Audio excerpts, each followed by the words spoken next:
उमैर नियाज़ी साहब, अब थोड़ा सा आप ये कि आपके भी कुछ MNAs जो हैं वो ये दावा कर रहे हैं कि उनको डराया धमकाया जा रहा है और कुछ और भी जमातों के लोग जो हैं वो भी ये दावा कर रहे हैं कि जी उनको भी डराया धमकाया जा रहा है।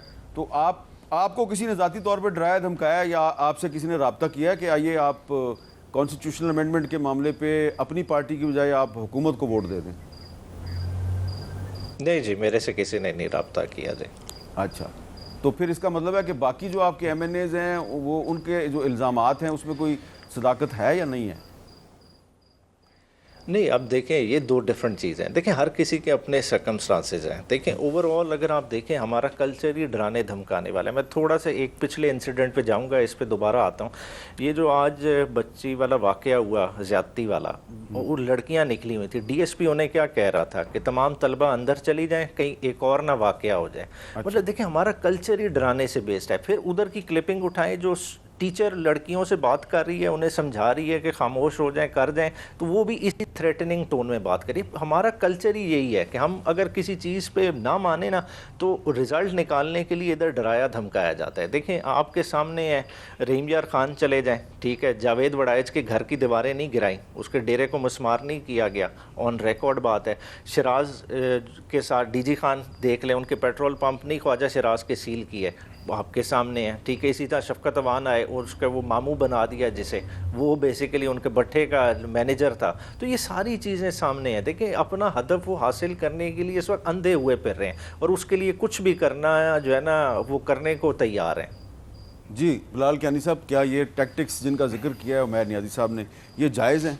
नहीं मीर साहब, देखिए बात ये है, हम तो सबसे पहले कोई ऐसी चीज़ ना करना चाहते हैं, ना कर रहे हैं। और बात यह है कि हम तो दलील के तहत, दलील के ज़रिए ही हमने अब मौलाना साहब के साथ आज एक गैप ब्रिज किया है जिसका मौलाना साहब ने खुद जिक्र किया है।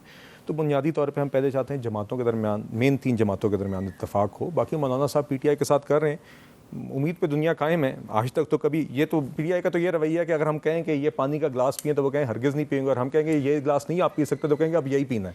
उनकी तो ना बराए ना होती है। मगर फिर भी मौलाना साहब अगर एफर्ट करके इनको कोई सब्सटैंटिव डिस्कशन पे ला सकते हैं, अच्छी बात है।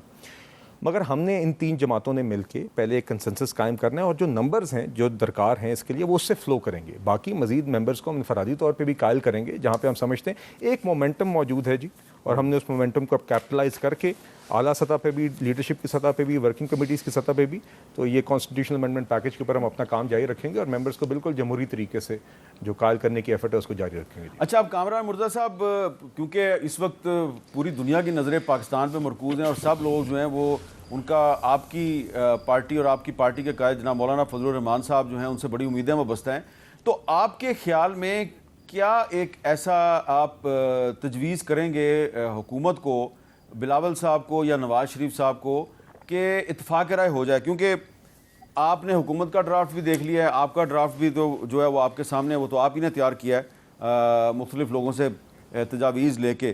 तो क्या गिव एंड टेक हो सकता है? कौन सा नुक्ता जो है उसको आप छोड़ सकते हैं और किस नुक्ते को अगर हुकूमत छोड़ दे तो इत्तफाक राय हो सकता है?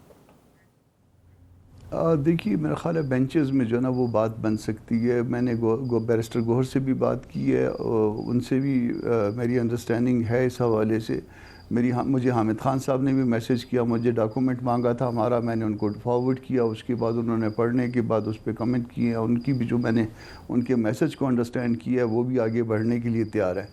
तो बेहतर ये होगा, देखिए आप PTI को नज़रअंदाज नहीं कर सकते, इस हालत में भी उनके पास कंसिडरेबल स्ट्रेंथ है, और अगर आप सिर्फ उनको ही नज़रअंदाज कर दें तो इसका मतलब ये है कि इस पर इत्तफाक राय नहीं है, फिर आप इसको मुत्तफ़िका तौर पे एक दस्तूर नहीं कह सकते।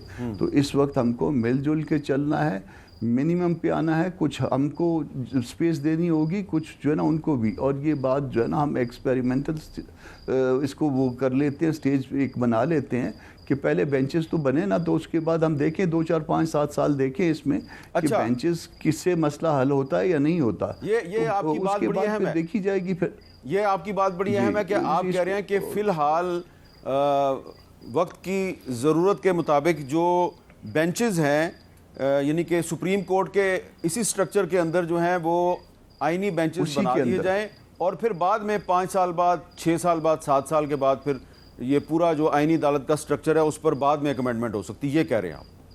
रीअसेस करें, फिर उसके बाद जो कुछ भी हो रीअसेस करें उसको। अगर बेंचेस को ख़त्म करना पड़े तो ख़त्म कर लें, वरना फिर इससे आगे भी जाया जा सकता है। उमैर नियाज़ी साहब, ज़रा क्विकली बताएं कि ये तजवीज़ आपके ख्याल में कैसी है? हाँ जी, ये तो कॉन्स्टिट्यूशनल अमेंडमेंट के बगैर ही हो सकती है, तो इसमें कोई हर्ज नहीं है। और देखें, आप छांगा मांगा वाले इल्ज़ाम से भी बच जाएंगे, 63A वाली सलूहतकारी वाला भी इल्ज़ाम नहीं आएगा, और बहुत सारी कबाहतों से बच जाएंगे, और ये अमल जमहूरियत को मजबूत करेगा। जी, आपका क्या ख्याल है? जी मीर साहब, देखिए, ये तो कामरान साहब का मौका पहले दिन से रहा है, मगर इसी के ऊपर एक डिबेट है। हम भी समझते हैं, पीपल्स पार्टी भी ये समझती है कि कॉन्स्टिट्यूशनल कोर्ट का क्या होना चाहिए। मैं I am not lawyer like Kamran साहब, मगर मैं इतना ज़रूर कहूँगा कि बेंचेस तो वैसे भी सुप्रीम कोर्ट में फॉर्म होते हैं, मगर होता क्या है इवेंचुअली कि सब लोग कहते हैं कि नहीं जी, ये बेंच नहीं, ये लार्जर बेंच है, फुल कोर्ट इसको सुने, इतनी अहमियत का ये हामिल केस है, और 5-5, 6-6 दिन पूरे सुप्रीम कोर्ट के इस केस पे लग जाते हैं। तो ये तो ऑलरेडी हो रहा है। बहरहाल, मैं इसलिए इस पर ज़्यादा ओपाइन नहीं करना चाहूँगा, क्योंकि मौलाना साहब आला सतह पे भी मुलाकातें मुतवक्के हैं अगले चंद दिनों में, और इसीलिए आई थिंक वहीं पे जमातें अपना मौक़िफ़ पेश करेंगी और देखेंगे कि किस कहाँ तक इत्तफ़ाक़ राय होता है। कॉन्स्टिट्यूशनल कोर्ट्स पे भी, जुडिशल कमीशन ऑफ पाकिस्तान पे भी, दीगर और जो अमेंडमेंट पैकेज का हिस्सा हैं। जी, बहुत बहुत शुक्रिया बिलाल कियानी साहब, कामरान मुर्तज़ा साहब और उमैर नियाज़ी साहब। और इस मामले पे 26वीं आईनी तरमीम पर अगर इत्तफ़ाक़ राय हो जाए तो ये बहुत ही अच्छी बात होगी। ये एक आइडियल सिचुएशन है। इस वक्त पाकिस्तान को कंसेंसस की ज़रूरत है, इत्तफ़ाक़ राय की ज़रूरत है।